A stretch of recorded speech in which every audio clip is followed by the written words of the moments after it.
Pediatría, día 3, endocrinología. El hijo de la madre diabética sintetiza un exceso de insulina para compensar el déficit materno de esta hormona.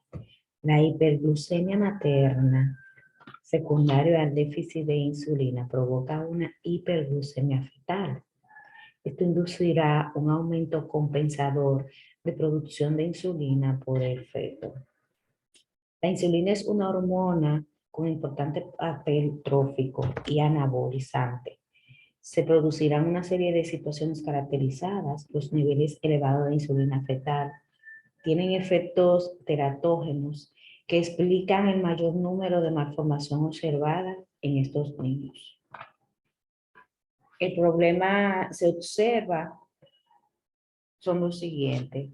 Hay una mayor mortalidad fetal y neonatal, polihidratmios, macrosomía con visceromegalia, estenosis subaórtica con hipertrofia septal asimétrica, enfermedades de membrana hialina, alteraciones metabólicas como hipoglucemia y con frecuencia son asintomáticas entre las 3 y las 6 horas de vida, e hipercalcemia, policitemia y sus consecuencias. Mayor incidencia de malformaciones congénitas, malformaciones cardíacas, malformaciones digestivas, más frecuente el colon izquierdo hipoplástico. La formación más caracterizada es la agenesia lumbosacra. El tratamiento va a consistir en la siguiente medida: control de la diabetes materna, disminuye el riesgo de muerte fetal y las malformaciones congénitas. Durante el parto, el control de la glucemia materna, iniciar precoz de la alimentación. Si al pesar se realizan una situación de nutrición enteral, hipoglucemia neonatal. Los límites son discutibles. Se puede considerar hipoglucemia una glucemia inferior a 45 miligramos sobre decilitro. El feto recibe el aporte continuo de nutrientes por la placenta. Esos nutrientes están controlados por el metabolismo materno. El neonato debe adaptarse a una nueva situación nutricional y metabólica. El mantenimiento de la normoglucemia durante el periodo neonatal va a depender de la presencia de reservas de glucógeno y de grasa adecuada y el correcto metabolismo de la misma. El equilibrio se producirá cuando la producción de glucosa sea lo suficiente elevada para cubrir las necesidades, aumento de necesidad en caso que sea necesario. Esto ocurre de los siguientes casos: incremento de la utilización de glucemia en la hiperinsulinismo, hijo de la madre diabética, fármaco materno, eritroblastosis, hiperplasia de islote. En la insuficiente aporte de glucosa exógeno o endógeno, disminución de las reservas. En el ayuno perinatal, ya sea reducido pretérmino, estrés neonatal, como asfixia, sepsis, defectos metabólicos congénitos. La clínica es muy común, no presenta ningún tipo de sintomatología, teniendo que hacer controles de glucemia. Lo más frecuentes son temblores y alteraciones de la conciencia, con somnolencia, alteración de irritabilidad. Además, el rechazo de alimentos, patrones respiratorios anormales que terminan con cianosis. El diagnóstico se consigue por la sintomatología. En caso de que una glucemia inferior de 45 miligramos sobre decilitro, el tratamiento se realizará dependiendo de la sintomatología. Asintomático, entre 30 y 45 miligramos sobre decilitro. Se administra glucosa oral y alimentación, no tener tolerancia oral o son inferiores a 30 miligramos, se debe poner una perfusión de glucosa al 10%. Si hay síntomas, una correcta alimentación, hay niveles bajos de glucosa y además presenta clínica, debemos realizar aportes rápidos en bolos de glucosa del 10% para mantener una perfusión continua. En el hipotiroidismo congénito, la causa más frecuente de hipotiroidismo es la disgenesia tiroidea, de un 80 a un 90% de los casos, en forma de agenesia, hipoplasia o ectopia. En la clínica aparece fase peculiar, cara tosca con párpado y labios nefastos, nariz corta, con base deprimida, hipertelorismo con boca abierta y macroglosia, estreñimiento, ictericia prolongada, letargia, hernia umbilical, fontanelas amplias, retraso de la maduración ósea. El diagnóstico clínico, poco frecuente por el cribado neonatal, se realiza en los valores de la TSH en sangre, obteniendo a los 2 días de vida. Se recomienda repetir la toma a las 2 semanas. El diagnóstico por los valores elevados de TSH, se sospecha de hipotiroidismo. El estudio mediante pruebas de imágenes, ecografía de tiroides, gammagrafía de tiroides. El tratamiento se realiza con levotiroxina sódica sintética, LT4, vía oral. Los niveles de T4 deben mantenerse en la mitad superior del rango de la normalidad, con una TSH normal baja durante los primeros 3 años. En el déficit de las vitaminas, estas son sustancias orgánicas y nutrientes que deben ser aportadas por la dieta. No se sintetiza endógenamente. Actúan como cofactor en múltiples reacciones necesarias para la vida. La vitamina A, esta comprende un grupo de los retinoides. Su principal función es la diferenciación de los tejidos epiteliales e inmunidad. Mejora la respuesta inmune frente a sarampión y diarreas infecciosas. La función visual es una de las mejor conocidas, su función reproductora. Su déficit en el niño se relaciona con patologías intestinales como celiaquía, alteraciones visuales, con mala visión nocturna y sequedad ocular, sequedad cutánea. La vitamina B1, aquí la tiamina, su déficit es el beriberi. Su función con enzimas en metabolismo de nutrientes energéticos. La B2, que es la ribofloxacina, su déficit es ariboflavinosis. La B3, niacina, esta es una coenzima transportadora de electrones, interviene en el metabolismo de hidratos de carbono, lípidos, proteínas.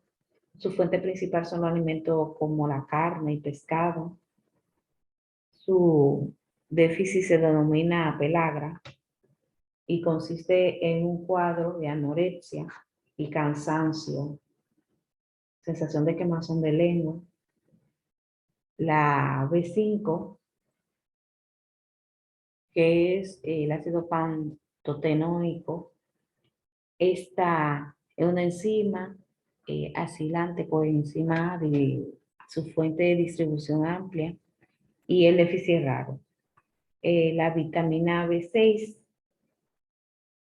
que es la piridosina, aquí es un cofactor de la decovacilación de aminoácidos y transporta, se encuentra ampliamente extendido en carnes, cereales y leche. Su deficiencia produce irritabilidad y convulsiones en el bloqueo del GABA. se resuelve con la administración de piridosina, que hace relación al fallo de la enzima de la cadena de síntesis. La B12, la cobalamina.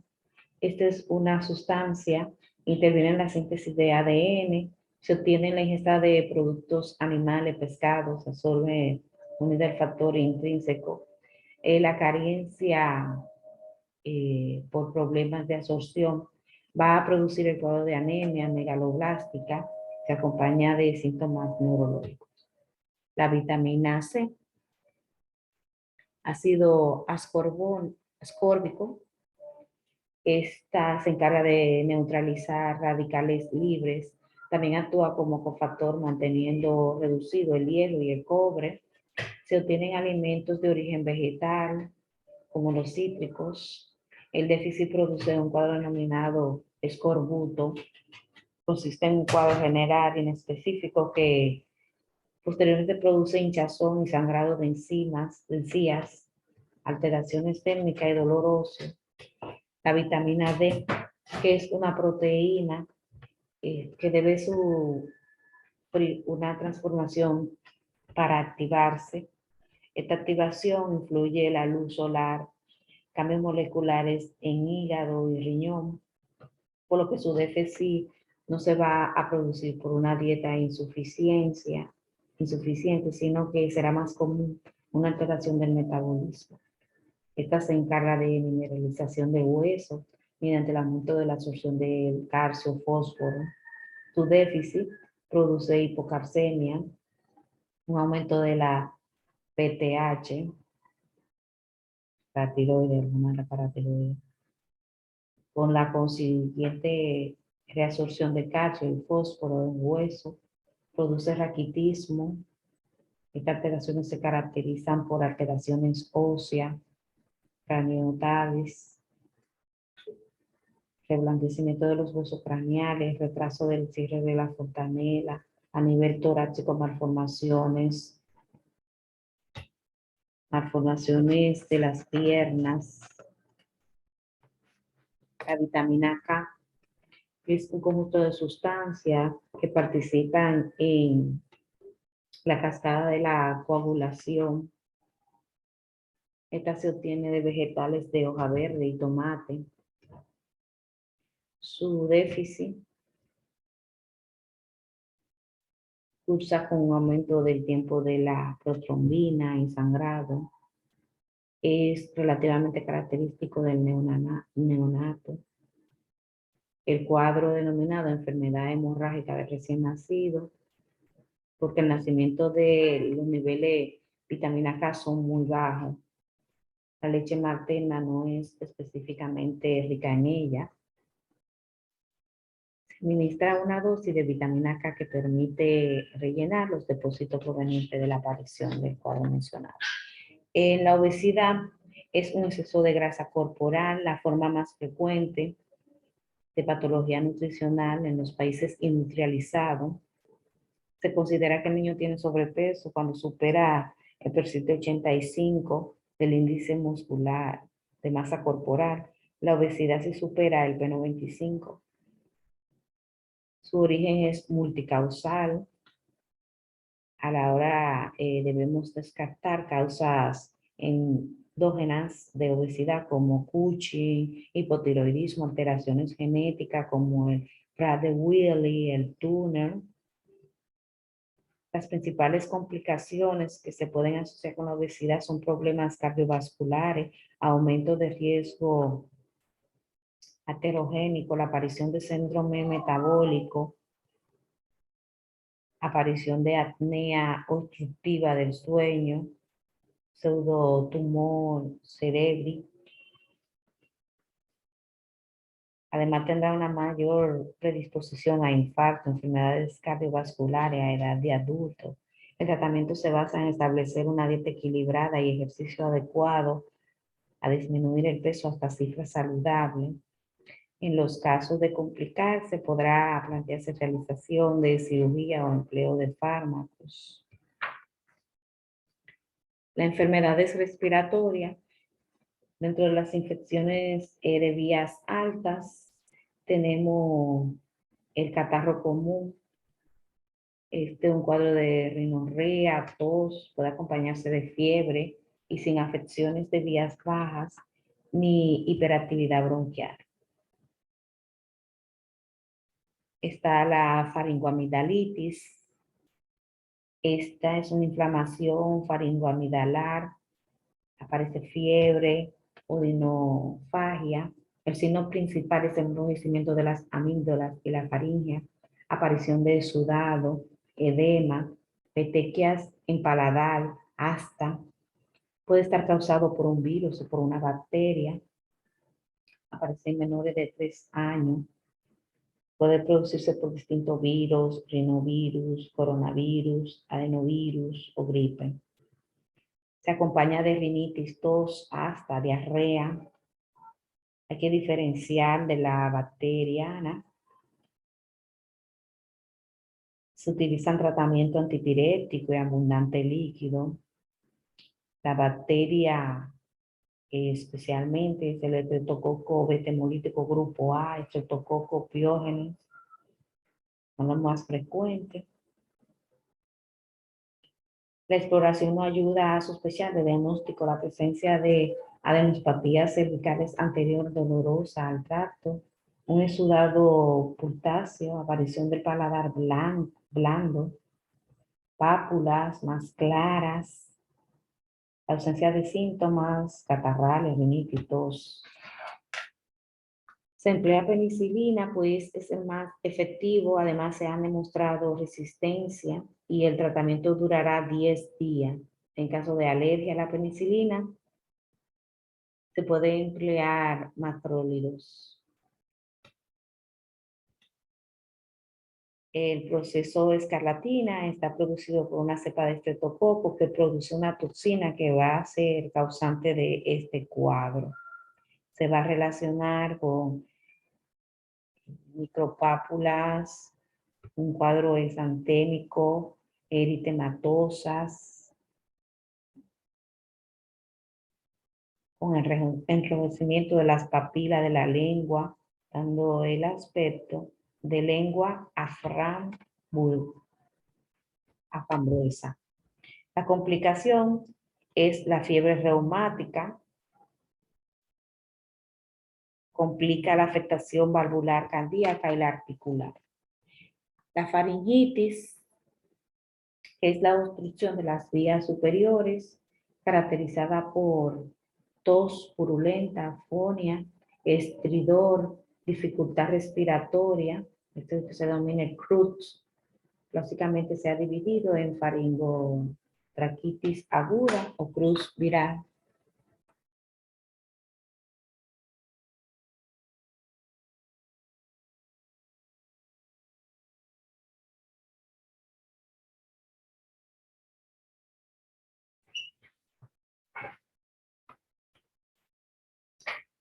La faringitis viral está causada por virus para influenza, virus influenza A, B, BRS, adenovirus, la faringitis vírica, en las vías, antecedentes del catarro de las vías altas.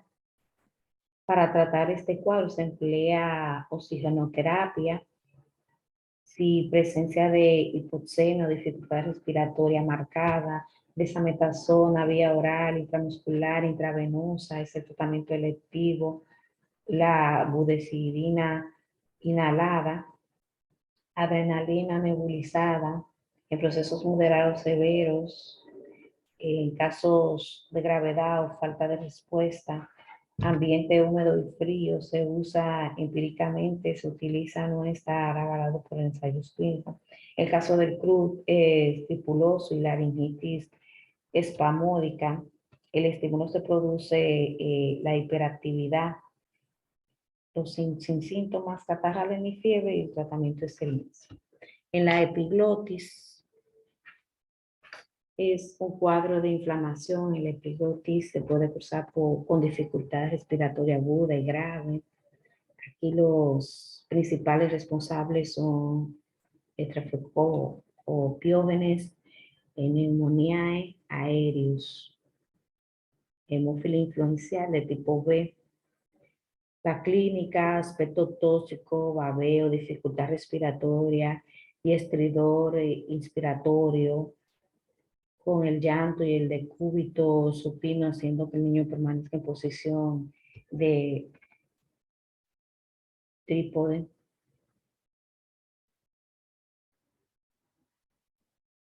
Los niños mayores pueden quejarse previamente de disfagia, dolor de garganta, situación de shock que sea rápida, con palidez, náusea, alteración de la conciencia y puede causar la muerte. Ante sospecha de epiglotis, se evite la manipulación de cavidades orales y faríngea. Debe permanecer en una postura cómoda, en presencia de sus padres. El tratamiento es establecer las vías aéreas artificiales mediante intubación nasotraqueal en condiciones de seguridad UCI. Antibióticos, cetriazona, cefotacima, ampicilinas, sulfabactam durante 7 a 10 días. Los corticoides pueden ser beneficiosos en esta primera fase. La epiglotis no tratada presenta una mortalidad de un 25%. Sobre las infecciones bajas está la bronquitis. Aquí la causa más frecuente es de dificultad respiratoria con sibilancia, causa infecciosa. La etiología es el virus respiratorio sincitial, que es un agente causal que presenta mayor incidencia. El resto son provocados por adenovirus, influenza. Sobre sus manifestaciones: tos seca, febrícula, fiebre, rechazo de las tomas. Tiene los signos de Ditrex, aleteo nasal, retracciones intercostales, subcostales. Presenta cianosis, expiración alargada, sibilancia respiratoria, roncos dispersos e hipoventilación. El diagnóstico: no son necesarias las pruebas complementarias, es eminentemente clínico. Radiografía de tórax indica el caso de dudas diagnósticas. Enfermedad previa cardíaca, pacientes inmunodeprimidos o empeoramiento brusco. Se observan hiperinsuflaciones, áreas dispersas de condensación, atelectasia. En la detección de antígenos virales, en las secreciones respiratorias y la gasometría, permite valorar la severidad del proceso, realizando casos de dificultad respiratoria, somnolencia o hipoxemia mantenida. El tratamiento consiste en hidratación y nutrición oral, fraccionada de forma electiva parenteral, en caso de intolerancia oral grave, dificultad respiratoria o apnea. Elevación de la cabeza, de la cabecera de la cama a 30 grados y cabeza de ligera extensión. Oxigenoterapia a demanda. En ocasiones se pauta la adrenalina nebulizada. Mira eso, y eso, y eso.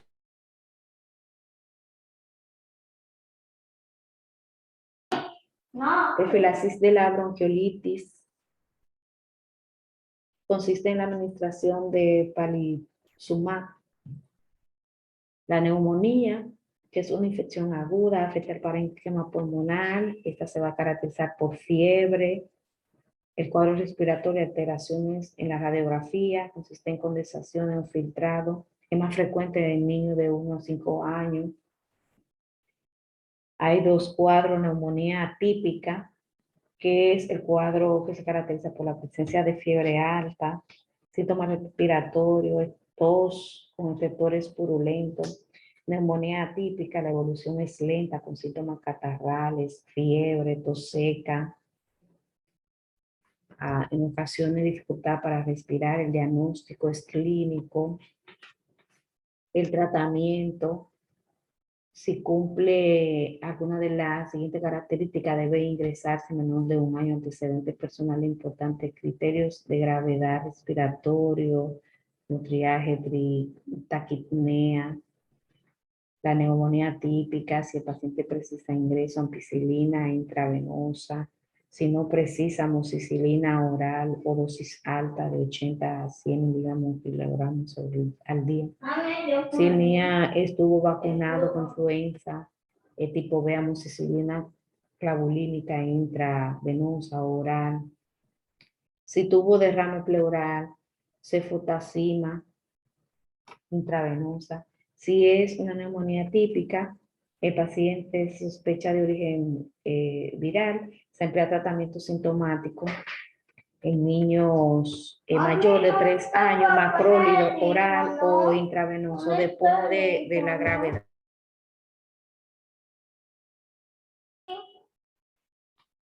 El asma, esta es una enfermedad inflamatoria.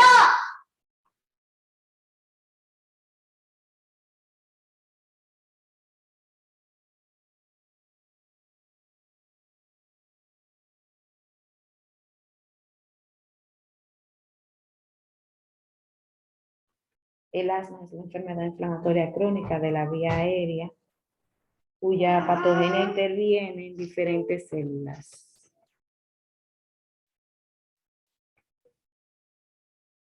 Aquí la patogenia es un trastorno inflamatorio crónico de las vías aéreas. La inflamación crónica se asocia con la hiperactividad bronquial y obstrucción reversible.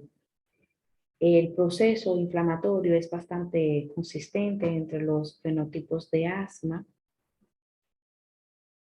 y la disminución del calibre de las vías aéreas. Esta incluye la aparición de contraindicaciones del músculo liso de la vía aérea, edema de la vía aérea, de la inflamación bronquial, engrosamientos, hipersecreción del moco. Además, los factores implicados en el desarrollo del asma son factores del huésped, factores ambientales relacionados con la exacerbación. Su clínica, la triada clásica es disnea, sibilancia y tos.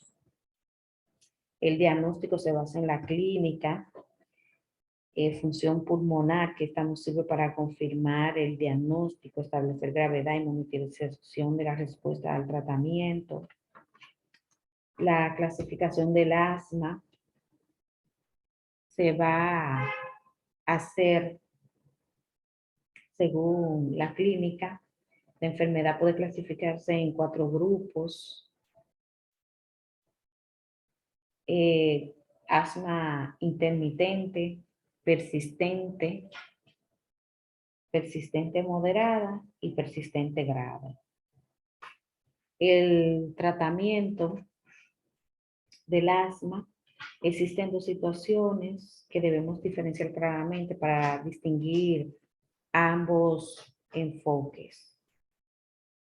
La crisis asmática se produce por un incremento brusco y significativo de la sintomatología con un cuadro importante de dificultad respiratoria. Para ello se emplea principales los broncodilatadores, principalmente el salbutamol, en cámara nebulizadora o con una mascarilla de nebulización. Si se emplea la frecuencia, la más usada emplea de frecuencia respiratoria, la sibilancia y empleo de los músculos accesorios, sobre todo esternocleidomastoideo, para valorar la gravedad de la crisis. Depende de si es leve, moderada o grave, se comienza el tratamiento. En caso de la crisis leve, se emplea salbutamol inhalado en cámara de 2 a 3 inhalaciones cada 15 a 20 minutos o nebulizaciones en mascarilla. Si la crisis es moderada, salbutamol se emplea en niños mayores de 2 años. El bromuro de pipatropio se ha demostrado que disminuye el nuevo ingreso. Si la crisis es grave, Se puede ser necesario corticoides intravenosos, sulfato de magnesio e incluso intubación e ingreso a UCI. Si continúa existiendo dificultad respiratoria, se decidirá continuar con el tratamiento de forma ambulatoria o se queda hospitalizado, depende del nivel de dificultad.